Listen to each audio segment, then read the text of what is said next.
Fernando Paulsen y nuestros panelistas e invitados son una combinación clave por la 92.9 FM. La clave, me escucha.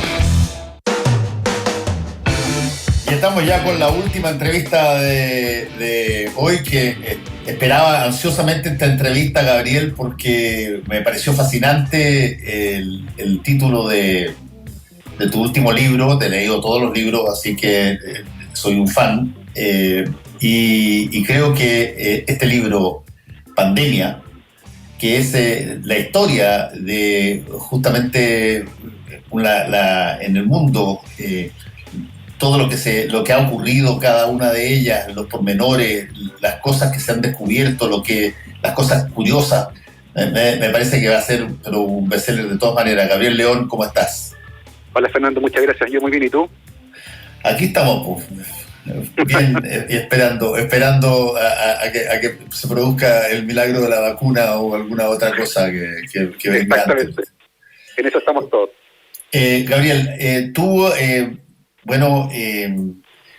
hiciste un paso desde tu condición de bioquímico, doctor en biología celular y molecular, a la literatura científica, con una serie de libros extraordinarios, a mi modo de ver, que buscaban difundir la ciencia a personas que no eran de raíz científica, particularmente la ciencia pop, que partió con eso. Y ¿por qué me sigue la luna? Que yo creo que es una cosa que tiene título romántico, pero que es científico. Claro. Y ahora estás presentando Pandemia. Cuéntanos un poquitito. A ver, cuando comenzó la pandemia, yo recuerdo en enero, en la Radio Cero, que ya no existe, hice una columna justamente sobre esta enfermedad, el 21 de enero, si no me equivoco. Y se veía muy lejano, era algo que estaba ocurriendo en China, y estábamos preocupados por nuestras encomiendas de AliExpress, si las podíamos tocar o no. Y me pareció interesante porque se parecía mucho a la pandemia del 2002, de la cual por acá no supimos mucho. Y me empecé a meter en este tema. Yo ya había preparado parte importante de la parte inicial del libro sin quererlo, a través de las charlas que daba sobre la historia de las vacunas y las enfermedades. Y en un momento me di cuenta que había algo una historia súper interesante para contar, y que tiene que ver con este cambio cultural en nuestra relación con las enfermedades. Yo creo que ahí hay un gran eje. Si uno mira, por ejemplo, la evolución de la esperanza de vida al nacer en el mundo, uno se puede dar cuenta que a fines del siglo XIX y principios del siglo XX se produce un aumento explosivo en la esperanza de vida al nacer. Y es evidente que tiene que haber pasado algo que explique ese cambio. Y ese cambio justamente tiene que ver con que los científicos entendieron por fin qué eran las enfermedades y cómo se producían. Y eso generó un cambio radical en nuestra relación con la muerte, porque antiguamente, y yo digo en el libro en una parte, la muerte tenía una presencia constante y abrumadora en la vida de las personas. Todo el mundo había visto morir a alguien, y no de una manera muy bonita, era producto de enfermedades que no entendíamos. La mitad de los hijos moría antes de cumplir 5 años. Las familias eran numerosas básicamente porque sabían que muchos de los hijos que tenían no iban a llegar a la vida adulta. Y eso cambió de manera brutal cuando entendimos por qué nos enfermábamos. Y me pareció interesante porque estamos ahora, siglo XXI, frente a una enfermedad producida por un virus nuevo, para la cual no tenemos una vacuna, y estamos encerrados en nuestras casas y usamos mascarilla y no podemos salir. Y para mucha gente esto era absolutamente extraño. Y es evidente, para nuestra vida, para nosotros que nos tocó vivir en la parte final del siglo XX y comienzo del siglo XXI, es extraño, pero esto ha ocurrido muchísimas veces en la historia del planeta. Entonces me pareció interesante partir por ahí, contando un poco el cambio cultural que generó la ciencia y la medicina a partir de entender las enfermedades, y desde ahí, evidentemente, tratar de hablar un poco sobre esta pandemia y también hasta el final del libro sobre las siguientes pandemias. Esa fue un poco la motivación, justamente en un libro que fuera ameno de leer, que está atravesado por historias, por anécdotas, por datos entretenidos, que permiten transcurrir fácilmente a través de temáticas que pueden parecer un poco espesas, pero creo que finalmente yo al menos quedé muy feliz con el libro porque creo que cumple su cometido. A ver, el libro que se llama Pandemia, y bueno, tú haces un recuento histórico en todo esto, y hay cosas que son bien interesantes. Yo leí hace ya muchísimo tiempo una cosa que me impresionó mucho y que me imagino que debe estar en tu libro, que es este personaje, este doctor Ignaz Semmelweis, que es uno de los primeros que recomienda una de las cosas que hoy día suena como tan absurdo. ¿Cómo vas a recomendar una cosa tan obvia? Que era que los médicos entre parto y parto se lavaran las manos. Claro, es muy divertido eso porque justamente hoy dice, pero eso es obvio, es evidente, ya, es evidente el día de hoy. En aquella época, a mediados del siglo XIX, cuando Ignaz Semmelweis estaba a cargo de la clínica de maternidad en el Hospital de Viena, las bacterias no existían para nosotros, eran algo que estaba fuera de nuestro alcance y por lo tanto no tenía sentido lavarse las manos para sacarse algo que no existía. Y sin embargo, Semmelweis tenía un problema práctico. Se le moría 1 o 2 de cada 10 pacientes que pasaban por un parto por la clínica porque los médicos, con sus manos sucias, introducían bacterias en los cuerpos de esas mujeres y se morían de una infección. Pero en esa época nadie entendía las infecciones. Había fiebre, eso se podía diagnosticar, y por tanto era fiebre posparto, pero la causa de esa fiebre nadie la entendía. Y se le asignaban cosas bien extravagantes, por ejemplo, que las mujeres morían por vergüenza al estar frente a un hombre pariendo, y la vergüenza era la que producía la fiebre. Era tan terrible que las mujeres preferían parir en la calle, porque efectivamente la tasa de mortalidad de las mujeres que parían en la calle era más baja que la de las mujeres que parían en el hospital. Y Semmelweis estaba completamente obsesionado con esto, no dormía, era el problema de su vida, hasta que en un momento, gracias a un accidente, se da cuenta justamente que los médicos, los hombres que estudian medicina en aquella época, cuando manipulan cadáveres, se llevan algo en las manos que después se introducen en el cuerpo de las mujeres y eso produce la enfermedad. Y como Semmelweis no sabía lo que era, inventó un nombre, inventó un concepto, las partículas cadavéricas. Y eso tal vez fue un error porque al no existir evidencia de que existieran esas partículas cadavéricas, fue ridiculizado. Y a pesar de que el procedimiento que él propuso, que era lavarse las manos con una solución con cloro, porque eso quitaba el olor a cadáver, a pesar de que eso funcionaba y la tasa de mortalidad bajó, el concepto de partículas cadavéricas hizo que fuera tremendamente ridiculizado. Semmelweis sufrió muchísimo bullying. Él en su libro escribe todas las cosas que le han dicho, y fue tanto que terminó con un colapso nervioso. Lo internaron en una clínica psiquiátrica, él aparentemente ya estaba manifestando algunos signos de demencia, además de la depresión producida por este conflicto. Bueno, termina internado en una clínica psiquiátrica en Viena, intenta escapar, lo golpean los guardias, sus heridas se infectan y en las pocas semanas Semmelweis muere muy joven de una infección bacteriana. Es terrible la historia de él, pero generó un cambio dramático porque publicó sus hallazgos, que fueron tomados por científicos principalmente en Inglaterra, quienes masificaron esta costumbre de la higiene, que luego se convirtió, por supuesto, en la asepsia y que cambió completamente también la práctica médica. Exactamente, y fíjate, eso te iba a preguntar. Yo me acuerdo cuando descubrí por primera vez, y te lo voy a plantear en chileno primero, cosas que pasan por raja. Y que encontré que este concepto que es de serendipity, claro. No sé si será serendipidad en castellano, no tengo idea.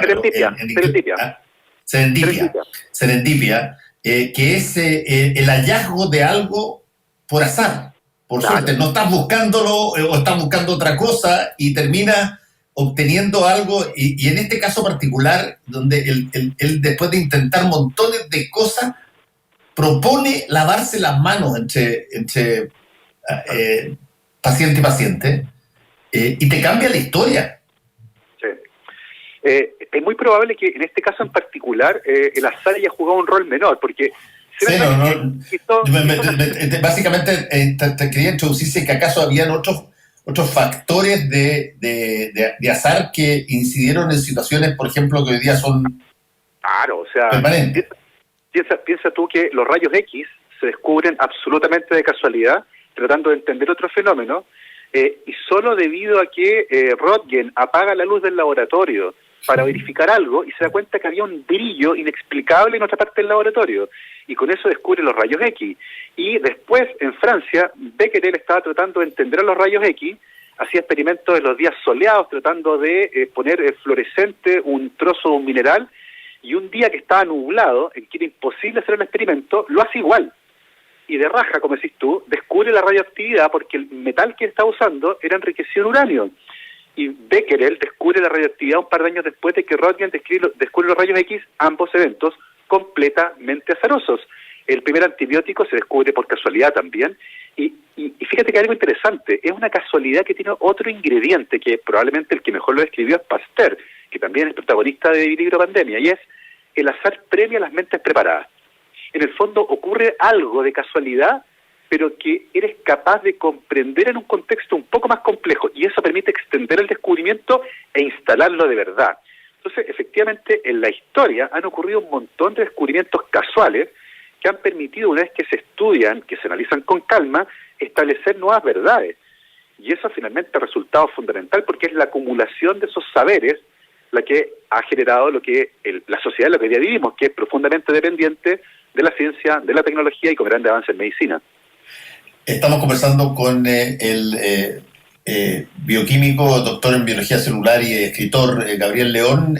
Gabriel, de todas las pandemias que tú viste, si tú tuvieras que señalar, a ver, no necesariamente por el número de muertos, porque hay situaciones en la historia donde hay antibióticos y situaciones donde no hay, sino que desde el punto de vista de si tú tuvieras que calificarlas desde la más mortífera de todas, ¿cuál es? Probablemente es la peste negra de la Edad Media, que mató a un tercio de la población del mundo, a la mitad de la población de Europa, produjo cambios demográficos que tuvieron impactos profundos durante mucho tiempo en la historia, en la economía. Fue probablemente el evento biomédico más transformador de la historia, porque cambió todo, ¿no? Lo cambió absolutamente todo. Era una época en la que además nuestros conocimientos de medicina, de fisiología, de anatomía, de microbiología, eran básicamente inexistentes, y por lo tanto era como estar en una tormenta en la más absoluta oscuridad. Nadie sabía qué diablo estaba pasando. Debe haber sido tremendo, porque además duró varios años. Imagínate en aquella época, 1350, y no tener la más mínima idea de lo que está pasando, solo ver que la gente se muere alrededor tuyo de manera impresionante. La mitad de la gente que conoces murió. Y eso generó ciertamente cambios impresionantes. Y fíjate que pasó algo similar en una escala menor en 1918. Una de las cosas que yo aprendí escribiendo el libro y que me impresionó muchísimo fue que nadie supo en 1918 qué fue lo que mató a 50 millones de personas, porque por aquella época la gripe era una enfermedad que era bacteriana, no era viral, básicamente porque para nosotros los virus no existían. Y por lo tanto, en estricto rigor, en 1918 nadie supo qué fue lo que mató a 50 millones de personas. Se supo y se pudo, a través de los estudios epidemiológicos, se comprendió que la transmisión era a través de los estornudos, era la tos, era la vía aérea en el fondo. Se entendió que los espacios cerrados no eran buenos. Se le dijo a la gente que tenía que usar mascarilla en público, cosas muy similares a las que hemos hecho hoy día de hoy.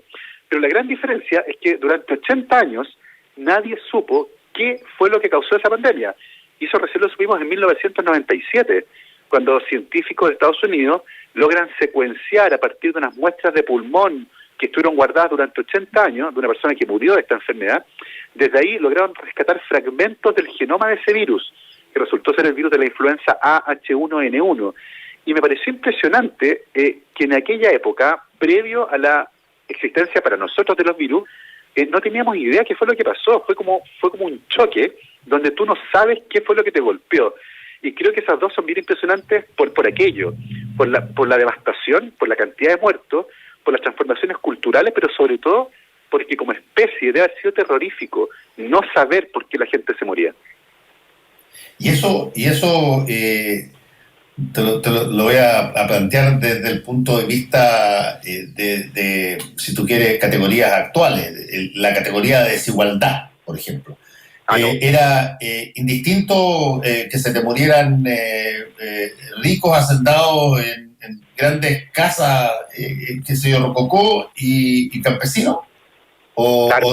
o había o era discriminaba el bicho, digamos. La verdad es que la discriminación era bien escasa, porque por aquella época yo diría que la principal barrera era el conocimiento, nadie sabía. De hecho, yo cuento una historia en el libro que me parece a mí también súper interesante, que es la de George Washington, el primer presidente de Estados Unidos, un tipo poderoso, que tenía dinero, tenía 3 médicos, y George Washington murió de una infección en la garganta, tenía epiglotitis probablemente, y el tratamiento médico que le dieron por aquella época, que era el mejor tratamiento médico que existía, fueron las sangrías, que no es vino tinto con fruta y hielo. Te pinchan una vena, en aquella época te pinchaban las venas para botar la sangre, y de esa forma restablecer el equilibrio de los humores, que era una antigua teoría acerca de la forma en la que el cuerpo funcionaba. Y ese era George Washington. O sea, estamos hablando de unas personas más poderosas de aquella época en Estados Unidos, probablemente en el mundo. Y ese fue el tratamiento médico que recibió. Lo que pone de manifiesto que para aquella época no era el acceso a los médicos, era el acceso al conocimiento. Y muy probablemente esta mala fortuna que corrían tanto ricos como pobres era mucho más homogénea que la del día de hoy, cuando hemos visto que el presidente de Estados Unidos se enfermó y fue trasladado en helicóptero a uno de los mejores hospitales de Estados Unidos y recibió tratamientos experimentales.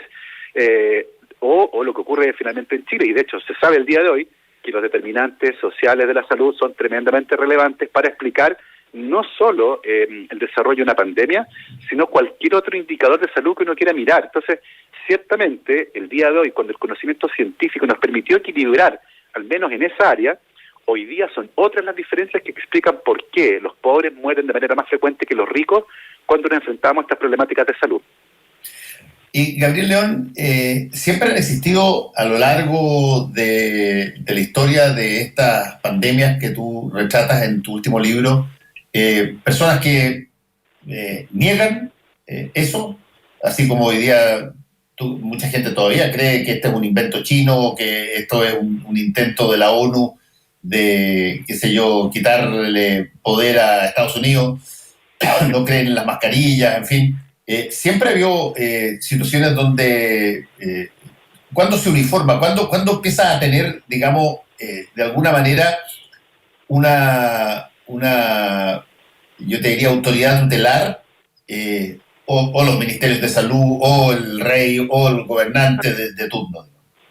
Es interesantísimo aquello, porque fíjate que en toda la historia, las explicaciones de las pandemias, las cosas que se hacen, siempre han tenido un tufillo a fake news. Es súper interesante aquello, porque finalmente Internet lo que hace es funcionar como un megáfono de conductas y de discursos que siempre han existido en la historia. De hecho, a fines del siglo XIX hubo una suerte de brote epidémico de influenza, y comenzó a correr el rumor de que ese brote se movía en granos de cebada que venían de Rusia. Esto a fines del siglo XIX. Y de hecho se quemaron cargamentos de semillas, de granos, para evitar que la influenza llegara a algunos lugares. Esos rumores evidentemente corrían de boca en boca y de vez en cuando publicados en algún panfleto. Hoy en día Internet permite amplificar de una manera notable cualquier tipo de esos discursos, pero siempre han existido. Y me parece que eso es sumamente interesante. Lo que estamos enfrentando el día de hoy, esta infodemia, ¿cierto?, no se relaciona tanto con nuestra capacidad de inventar tonteras, es nuestra capacidad tecnológica para diseminarla, y yo creo que ese es un punto de quiebre bien interesante. Es el megáfono, porque esto siempre ha existido, y la manipulación en política siempre ha existido, pero antes era con panfletos, con discursos incendiarios en las calles. El día de hoy son las herramientas las que han cambiado, se ha sofisticado un poco, si tú quieres. Y yo diría que ya desde el final de la Segunda Guerra Mundial, con Naciones Unidas y con las asociaciones de países que intentan de alguna manera colaborar, comienzan a aparecer un poco estas asociaciones que permiten, así como la Organización Mundial para la Salud, coordinar una respuesta internacional cuando la amenaza es global, como ha ocurrido el día de hoy. Pero eso es algo relativamente nuevo. En la historia de la humanidad, estos últimos 80 años son un suspiro en nuestra historia de 10.000 años. Pero es bien interesante cómo hemos comprendido que sin la colaboración internacional cuesta muchísimo defenderse de este tipo de amenazas, porque no reconocen fronteras, se mueven por todo el mundo con nosotros, y por lo tanto probablemente el rol de los ministerios, de la Organización Mundial de la Salud y de otros, sea relevante para enfrentar estas problemáticas de salud que son globales. Gabriel León, yo tengo una de esas dudas que parecen como dudas de cabro chico, pero son de esas que te dan vuelta cada cierto tiempo. Fíjate que no hay duda alguna a quien tú le preguntes de que va a salir la vacuna en contra del coronavirus. El tema no es nunca si es que va a salir la vacuna, sino el tiempo, si va a salir a fines de este año, el otro, o van a faltar dos. Y la pregunta es, ¿y cómo hay tanta seguridad que para esto sí va a haber vacuna? Porque para muchas cosas no hay vacuna, para el cáncer no hay vacuna. Claro. Para un montón de otras enfermedades no hay vacuna. ¿Por qué razón hay tanta, pero tan absolutamente certeza de que estamos en una cuenta regresiva para una vacuna? Es una pregunta sumamente interesante, porque efectivamente hay un montón de enfermedades como el SIDA o la hepatitis C, para las cuales, a pesar de haber buscado durante décadas, no hemos encontrado una vacuna. Recuerden ustedes que se identificó el virus de la inmunodeficiencia humana se aseguró que en 3 años iba a haber una vacuna. Y en aquella época esas declaraciones venían cubiertas por el desconocimiento relacionado con la genómica del virus. El virus de la inmunodeficiencia humana, el VIH, es un virus que muta con una velocidad pasmosa. Y eso hace que, en términos prácticos, el virus use disfraces. Se pone un bigote de mentira, se pone anteojos de mentira, se pone una peluca, y por lo tanto escapa de la acción del sistema inmune.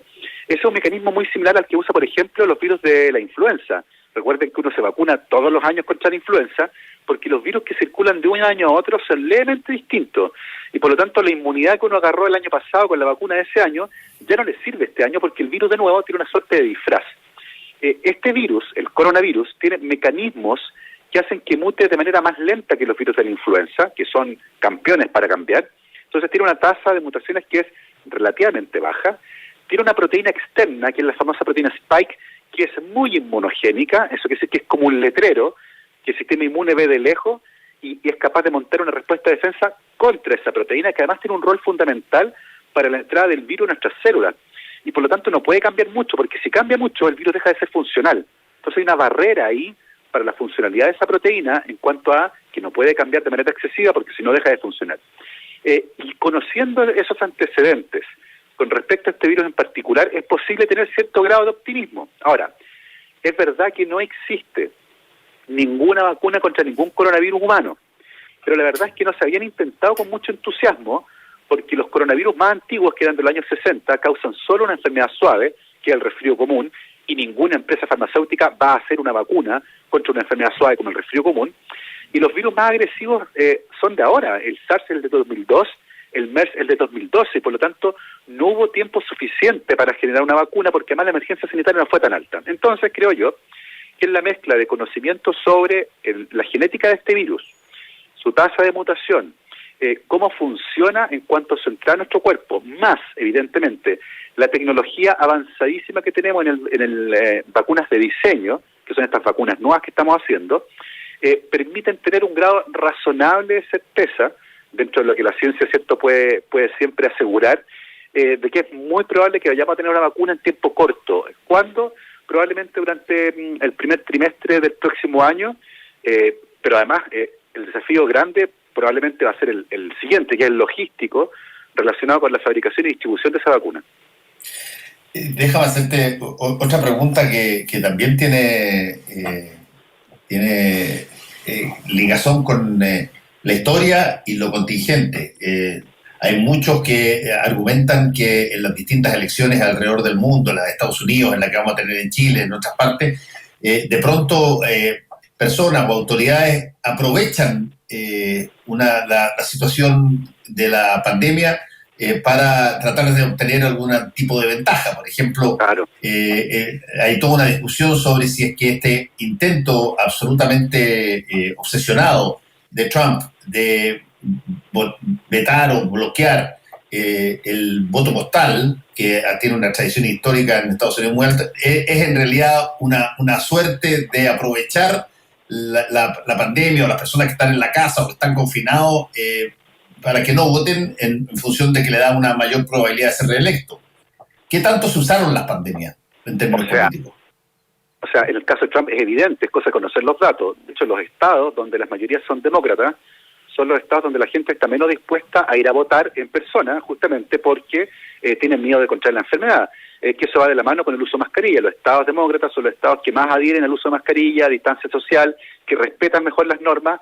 Los estados de mayoría republicana son los estados donde menos usa mascarilla, donde existen estas ideas conspirativas sobre el origen de la pandemia, y por lo tanto, conociendo esos datos, es evidente que si tú bloqueas el voto por correo, vas a estar bloqueando preferentemente a electores que votan por el Partido Demócrata. Los datos están ahí, o sea, no es cosa de ir a mirarlo, esos datos existen, están publicados, y ese dato se puede usar justamente para poner una barrera a los votantes. Las enfermedades se han usado de manera impresionante. Fíjate que la viruela, que es una enfermedad que ya no existe, fue probablemente la primera arma biológica. Y en las guerras, cuando había enfrentamientos con ciudades fortificadas, era relativamente usual que si alguien moría de viruela, tomaran el cadáver de esa persona y con catapulta lo lanzaran dentro de la ciudad para generar un brote epidémico. Durante la conquista del oeste en Estados Unidos, los colonos les regalaban a los nativos frazadas de personas que habían muerto de viruela. para contagiarles la enfermedad a ellos que no tenían ninguna inmunidad porque le dieron una enfermedad que llegó desde Europa a América y diezmar a la población. Entonces, tanto las enfermedades como las pandemias se han usado ciertamente para el control, que es una discusión que tenemos hasta el día de hoy en Chile, por ejemplo, con respecto a qué tan meritorio es mantener hasta el día de hoy el toque de queda, por ejemplo, en la noche, cuando las medidas de movimiento, las medidas restrictivas de movimiento se han ido relajando lentamente. Las personas no entienden por qué pueden ir a trabajar, pero no pueden tener el fin de semana, por ejemplo, entonces, ese tipo de cosas empieza a hacer ruido ciertamente, en el caso de Chile, por supuesto, alineado todo por el estallido social de octubre, así que es bien interesante también cómo este tipo de pandemias no son solo problemas de salud pública, son cosas históricas que atraviesan a nuestra especie en todas sus dimensiones. Gabriel León, el libro está todavía en formato digital nomás. No, ya fue lanzado en papel el 3 de octubre, está disponible en todas las librerías, muchas están con despacho a domicilio, y si prefieren leerlo en digital, también está en digital en todas las plataformas usuales donde uno compra libros digitales, así que en papel y en digital está disponible en todo Chile a esta altura.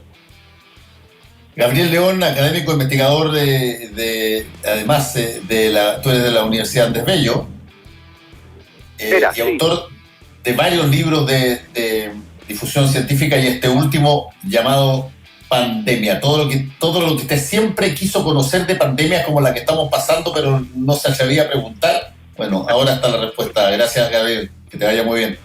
Un placer, Fernando, que estés bien. Chao. Y a todos ustedes, muy buenos días. Nos vemos mañana. Fueron 3 horas de información, realidad y debate junto a Fernando Paulsen y nuestros panelistas e invitados. Volvemos mañana con los temas que nos importan para seguir debatiendo y conversando. Combinación clave. La clave me escucha.